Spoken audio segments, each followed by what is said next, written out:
아는 기자, 아자 시작합니다. 정치부 송찬욱 기자 나왔습니다. 송 기자. 네. 윤석열 대통령 당선인 오늘 일정이 상당히 많던데 예. 원래 이렇게 일정이 많이 있는 겁니까? 네, 우선 공개된 오늘 이제 첫날 일정은 모두 9개 정도였습니다. 9개. 그런데 사실 뭐 당선인 신분이던 박근혜 전 대통령과 뭐 탄핵 대선으로 곧바로 대통령이 됐던 이 문재인 대통령 첫날에 11개 일정을 소화했기 때문에 뭐 특별히 아주 많았다. 뭐 이렇게 얘기하기도 조금 그렇긴 한데요. 그러네요. 네.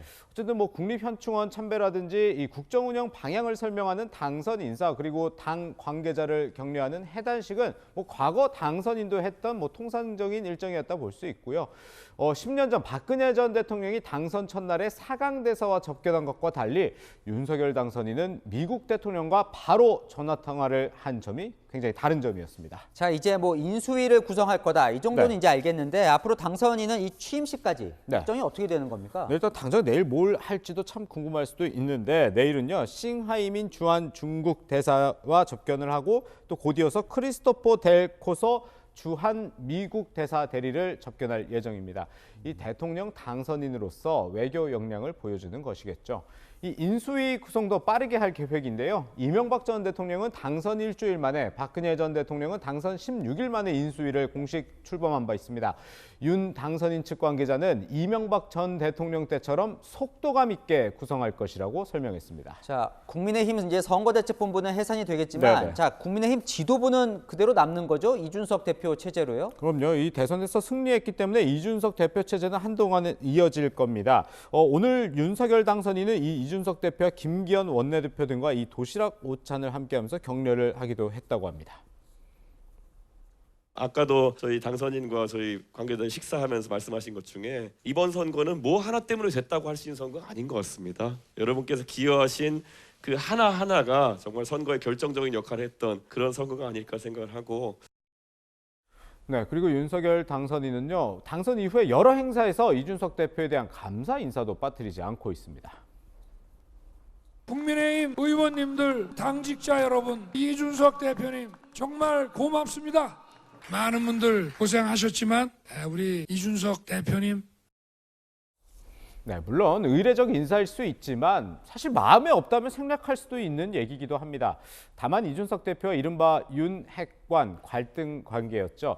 그래서 이 불편한 동거다 이런 얘기도 나오기도 하는데요. 윤석열 당선인 취임 직후인 6월 1일 지방선거가 있는데 이 압승이 아닌 신승을 한 상태이기 때문에 당내 권력 다툼을 하면 지방선거에 악영향을 줄 거라는 걱정도 벌써 나오고 있습니다. 네, 시청자분들이 이제 질문을 많이 주시는데 저희도 앞서 좀 전해드렸지만 네네. 안철수 국민의당 대표가 인수위원장을 맡는 거냐, 안 대표 거취에 대해서 좀 궁금해하시는 분들이 많아요. 네, 제가 오늘 여러 윤석열 당선인 측 관계자들과 전화 통화를 했는데 제가 들은 얘기 중에 참 기억에 남는 게 안철수 대표와 함께하는 게 순리다 이런 얘기를 하더라고요. 이 윤 당선인과 가까운 권성동 의원도 비슷한 생각을 밝혔습니다.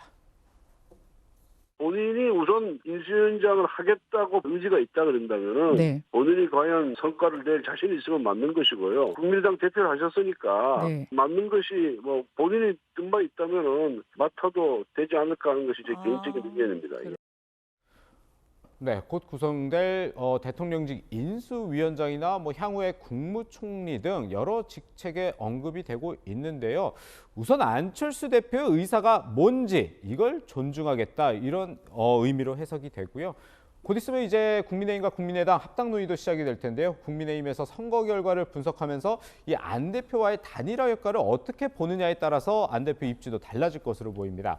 지금은 단일화 안 했으면 못 이겼다는 입장과 오히려 상대 진영을 결집시켜 격차가 줄었다 이런 평가가 혼재해 있습니다. 네, 자, 배우자 김건희 씨는 오늘도 이제 모습을 볼 수가 없었는데 네네. 언제쯤 이 대중 앞에 나올 것 같나요? 네, 오늘 뭐 모습을 드러내지는 않았는데 간략한 메시지는 냈습니다. 제가 좀 네. 소개를 해드리면요. 김건희 씨는 당선인이 국민께 부여받은 소명을 충실히 수행하도록 미력 하나마 조력하겠다면서 정부 손길이 미치지 못하는 사회 그늘진 곳에 당선인이 관심 갖도록 하겠다고 말했습니다.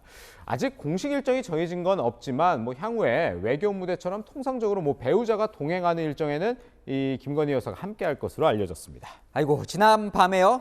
네. 송찬욱 기자도 새벽 5시까지 개표 방송하느라 고생 많았는데 예. 승부를 가른 한 곳을 꼽으면 어디입니까? 네, 바로 최대 승부처 서울이었겠죠. 역시 서울이에요. 그렇습니다. 서울에서 윤석열 당선인은요. 50.6%, 이재명 민주당 후보는 45.7%를 기록했습니다. 1년 전에 있던 서울시장 보궐선거에 비하면 서울 득표율이 떨어지긴 했습니다. 그런데 이 직선제로 치러진 대선에서 보수정당 후보가 서울에서 승리한 건 이 압승을 거뒀던 2007년 이명박 전 대통령을 제외하면 단 한 명도 없었습니다. 물론 아쉽다는 얘기도 나오긴 하지만 서울에서 앞서면서 승리를 겨내냈다는 뜻입니다. 또 호남에서 윤 당선인은 12.9% 득표율을 기록했는데요. 이 당 기대치보단 낮았지만 역대 보수 후보 최다 득표율이었습니다. 이번 선거 3대 징크스가 깨졌다는 말이 있던데 그게 뭡니까? 예, 그동안에요. 국회의원 경험이 없고 또 서울대 법대 출신이고 이런 사람 대통령 된 적이 없었습니다. 그렇군요. 네, 그리고 또 사실 10년 단위로 여야가 교체가 됐는데 이번에는 5년 만에 됐으니까 이 10년 주기설도 사실 깨진 건데 또 이 밖에도 첫 검찰총장 출신, 첫 서울 출생, 첫 아파트 거주 당선인이다. 첫 아파트 거주 당선인. 네, 이런 최초 기록도 세웠습니다. 네, 여기까지 듣겠습니다. 정치부 송찬욱 기자였습니다.